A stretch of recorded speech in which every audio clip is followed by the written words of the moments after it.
কি গো, আমি থেকে 15,000 টাকা নিয়ে আসো তো, বাবাকে পাঠাতে হবে। টাকা কি আছে বলে সবসময় তোমার বাবা আমাকে পাঠাতে হবে?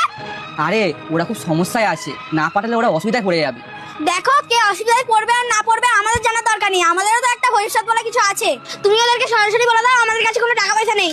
আমি ওদেরকে মিথ্যে কথা বলবো? তাতে কি মহাভারত অশুদ্ধ হয়ে যাবে? ঠিক আছে, আমি বলে দিচ্ছি। হ্যালো বাবা, আমি টাকাটা দিতে পারবো না। কিন্তু বাবা, টাকাটা তো আমার বিশেষ দরকার ছিল। আসলে এই মাসে অনেক করে ছুটি নিয়ে নিয়েছিলাম, তাই মাইনেটাও খুবই কম পেয়েছি, তাই দিতে পারবো না। আচ্ছা, ঠিক আছে। কি হয়েছে গো, টাকা দেবে না বলছে? হ্যাঁ গো, জানি না হঠাৎ করে কেন না বলছে।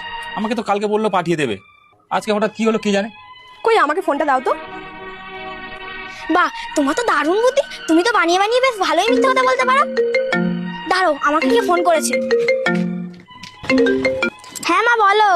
হ্যাঁ রে মা, জামাইয়ের হঠাৎ করে কি হলো রে? কালকে বললো টাকা দেবে, আজকে হঠাৎ না বলছে।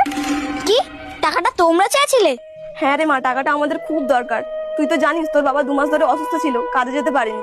জানিস মা, দোকানে অনেক টাকা বাকি হয়ে গেছে। দোকানদার বাড়ি এসে অপমান করে গেছে, আর বলে গেছে আজকের মধ্যেই টাকাটা দিতে হবে। তুই দেখ না জামাইকে বলে ম্যানেজ করতে পারিস কিনা। ঠিক আছে মা, আমি একটু পরে পাঠিয়ে দিচ্ছি। ঠিক আছে। এই, আমার বাবা আমার টাকা চাইছে, তুমি আগে বলবে তো।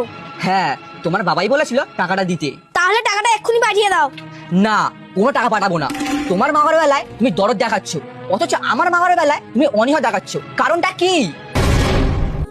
কেন মিষ্টি, আমি তো তোমার বাবা মাকে নিজের বাবা মা মনে করি, তাহলে আমার বাবা মাকে তুমি দেখতে পারো না কেন?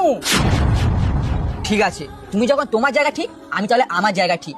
একটা কথা কান খুলে শুনে রাখো, আমি সিদ্ধান্ত নিয়েছি আমার বাবা মাকে আমি এখানে নিয়ে এসে রাখবো। তুমি মানো চাই না মানো, আমার কিচ্ছু যায় আসে না।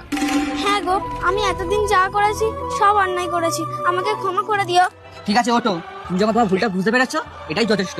তুমি তোমার মা বাবাকে ফোন করে বলো এখানে চলে আসতে, এবার থেকে আমরা একসাথে থাকবো। যাও টাকাটা নিয়ে এসো, আমি তোমার বাবাকে অনলাইনে পাঠিয়ে দিচ্ছি।